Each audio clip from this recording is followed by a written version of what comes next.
Hey guys, Infidel 1258 here. We got some daily chests that we're going to open here, and then we're going to do our Guild Brawl battles. I've actually fought them already. I've seen the results, but I want to go through, watch them with you, and see what I share what I see. I hope this is valuable to you. If you like this sort of content, let me know in the comments below. If you're new to my channel, my name is Dwayne Cunningham. I go by Infidel 1258. We cover Splinterlands on the channel because it's changed my life, and I think it could change yours. Part of how it does is it gives you these daily rewards, gives you these daily trivial payouts that seem inconsequential on a daily basis, but then they just add up. Soulbound reward cards that have no value, a few SPS here or there, a pack that right now is only worth $1. Like, you think to yourself, who cares? Come on, legendary gold foil. Nice. Couple Avas. I mean, these legendary, this is a legendary card. There's two of them there.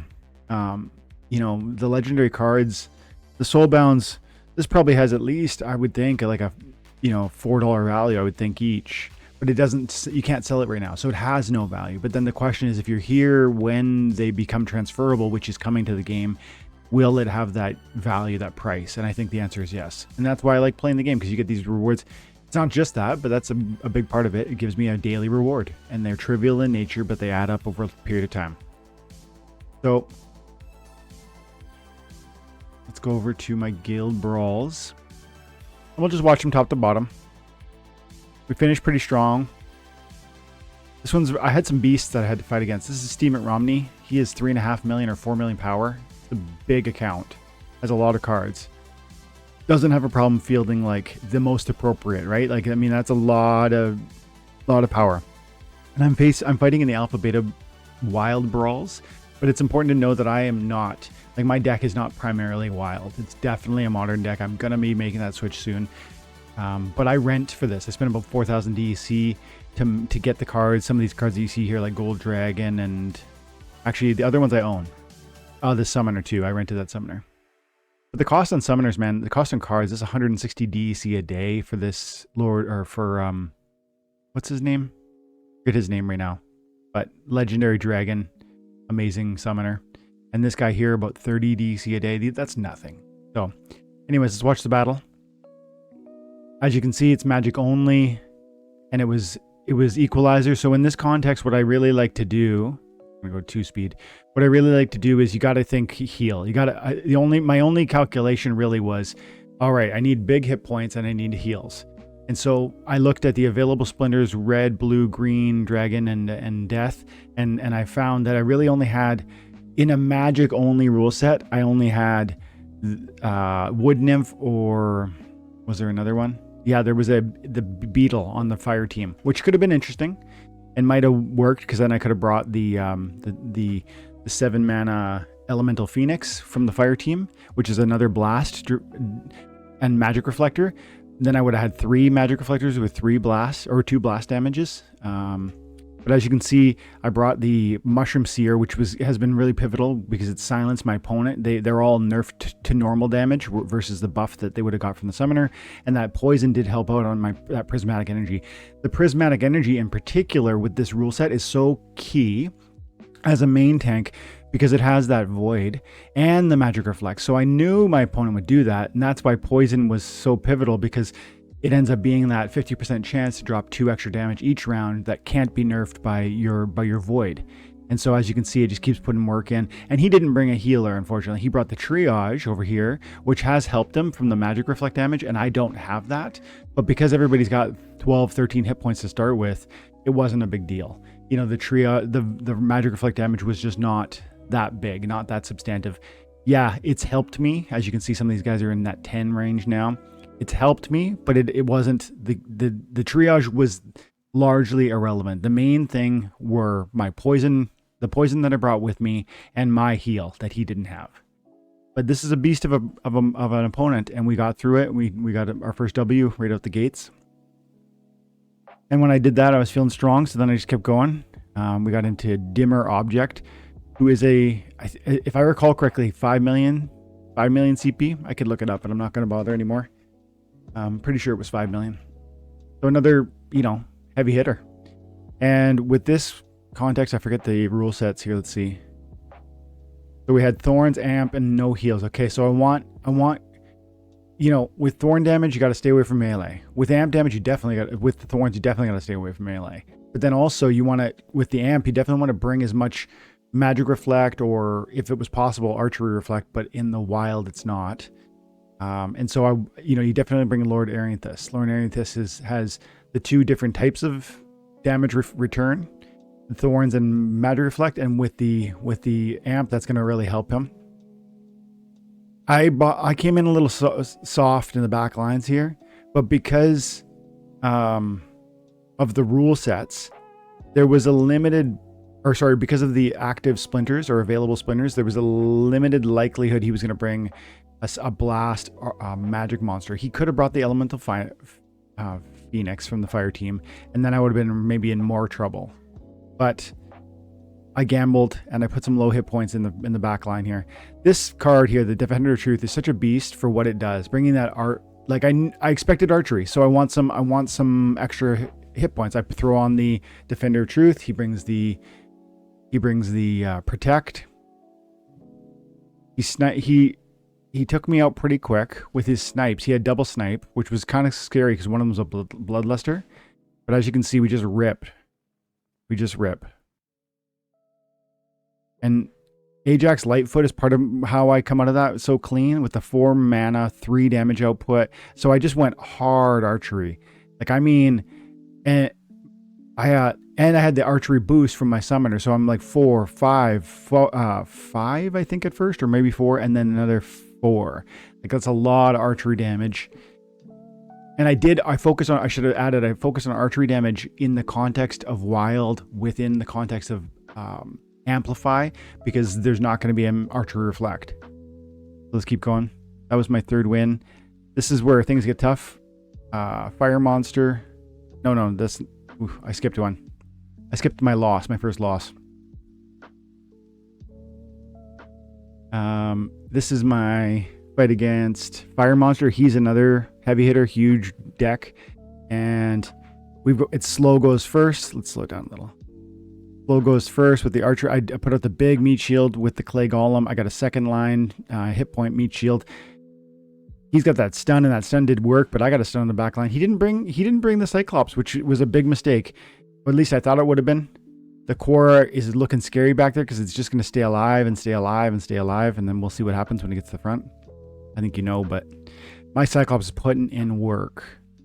This guy over here, the Dwarven Wizard, though, putting in work with the stuns, the key stuns, in fact. Beat it up. The Armor Smith is largely irrelevant right now because there's not an armor up front. But we're gonna get through. We're gonna reach that core. I'm starting to feel scared after that bloodlust. I'm like, I don't know what's gonna happen. I'm stunned. I need a stun. I missed a stun there. I'm looking for another one for my cycle. Stun. No stun. Oh my goodness, what's gonna happen? He's gonna blow this again. Oh no. And yeah, there it is. But if I just drop, I had 2 chances to stun that thing. If we stun lock Quora, I win that, period. I had 2 chances in a 50-50 shot each time. You know, that can happen, but that's why we lost that one. Okay, this one's AK. This is a bit of a, as you can see, level 1. So we just walk through. Not a real skill choice, but let's talk about what I did anyways. We had blast damage, so I thought snipe. You can't use a melee, so I put A, and then I put cube, and I put Peaceful Giant. Why? Because with blast, I think you got to expect a snipe damage. So I want 3 meat shields in case he was going to hit my cube hard and blast damage my 1st and 3rd. That's what I was going for with respect to, you know, my counterattack. It didn't. My strategy was irrelevant because his power just wasn't there with the level 1s. But that's what we did there. So that is the first 4 games. We got 4 more. SPL man. So what's going on with this one? The trample rule set, silent summoners, and everybody hits. Okay. So I'm thinking I put Hydra in the rear because trample rule set, I'm hoping he tries a sneak. If he does a sneak and I can, first of all, thorn damage and then self-heal and possibly retaliate. And then if you retaliate on if there was a sneak attack monster in the 4th position and I retaliate, kill it, I will trample. So that trample still is a possibility on the back line. Plus, like I say, the thorns and the self-heal. And then in the front line, I've got Lord of Darkness, and Corrupted Pegasus. Great 1-2 classic, especially from the wild. And then this was maybe my only mistake, but let's watch what happens. I'm worried here. He's got a snipe. You know, is he going to burn down my Witch of Warwick? If he brought one more sniper, I would have been in trouble. But as you can see, he's kind of got a mix of damage. He's like, this Haunted Spirit is trying what I'm trying with the sneak defense, but it's got no thorns, it's got no retaliate. He's got one snipe, he's got one main attacker. He has a lot of meat shield, but who cares? I can burn that down. I brought a lot of damage output. My Warwick is still plucking away at going into round 4. Yes, he's eating the damage from the Centaur because of that life leech, and the life leech is has already bloodlusted once. So, I mean, it's over.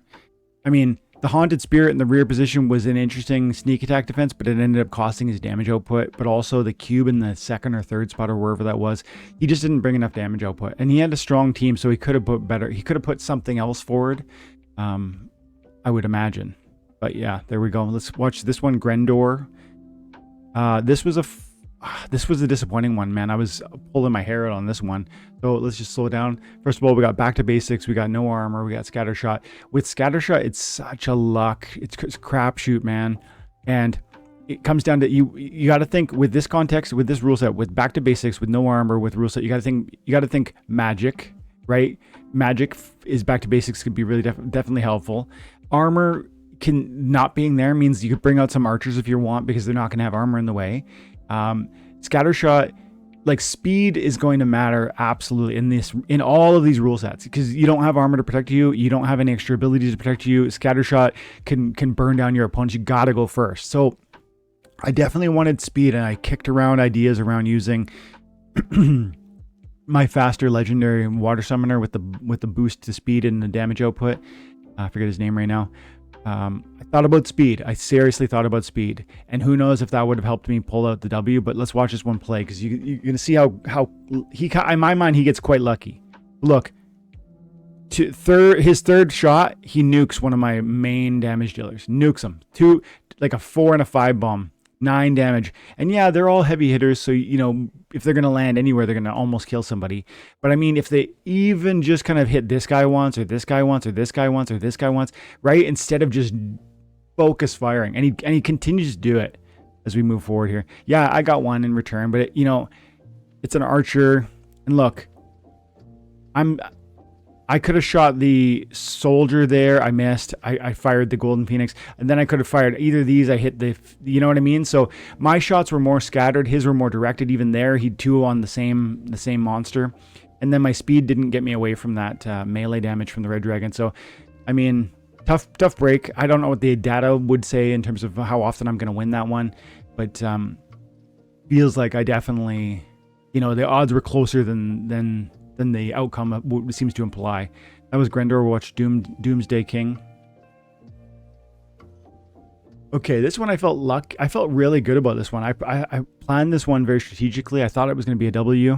I was feeling good about it. So just pause. Opportunity, cripple, no magic. So with no magic, I think, and opportunity, I think you got to bring the Enchanted Defender. It's got that 1 hit point, meaning it's going to be a focus attraction for my opponents. And it's also got the thorns. So then I throw 2 more armor on it with Crustacean King, and because the Enchanted Defender has 1 mana, 1 hit point, the Crustacean King, who only has 3, can stay alive longer, doing more heals and sustains for the Lord A. And then I got the Hydra self heal beside my Enchanted Defender because I'm more nervous about blast damage.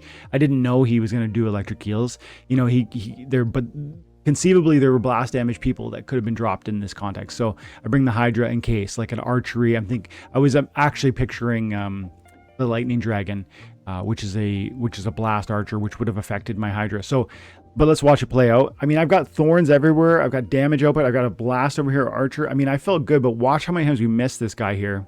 I mean, he's a fast monster, so granted, like, he's got a huge chance to dodge, but I mean, at the same time, that cost me the game.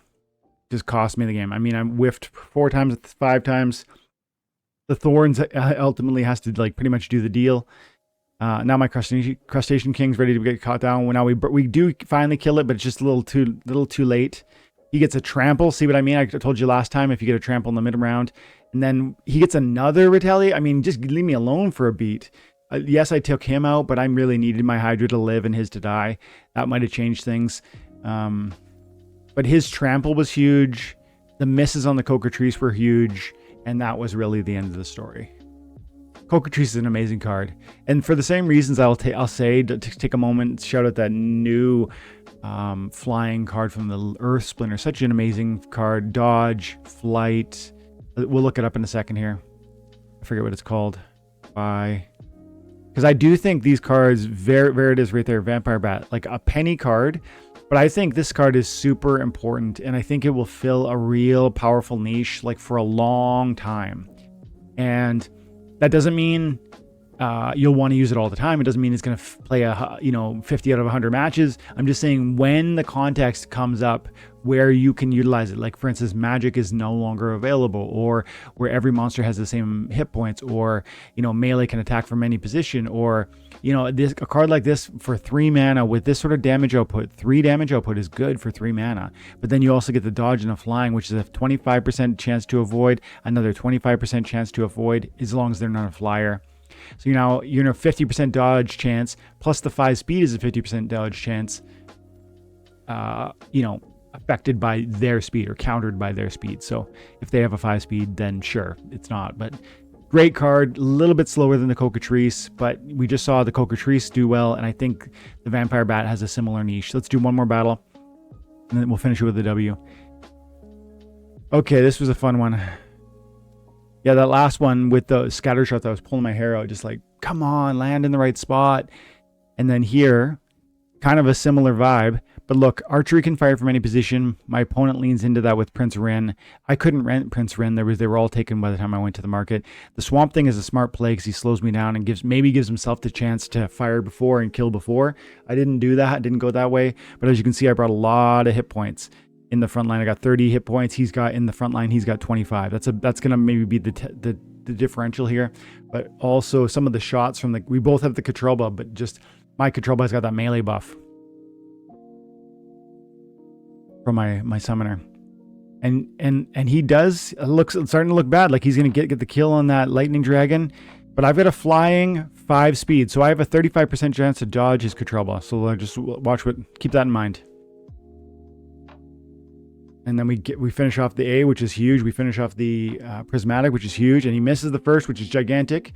Bloodlust, I'm starting to get a little scared, but as you can see, we're burning through the front, and we get a kill. He could have dodged me. He could have definitely... Oh, I had snare, so he could not dodge me. That's right.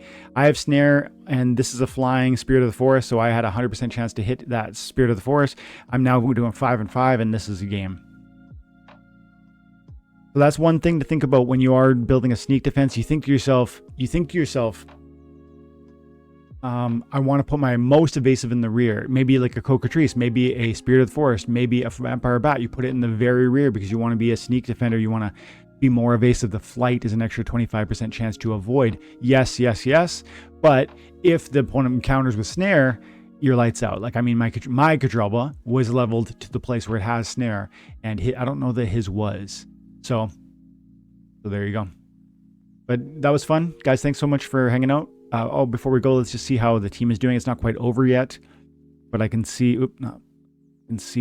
that we are currently in 5th spot with 53 and 37. We still got several, but got more than about half our battles to go. So we'll see where we land.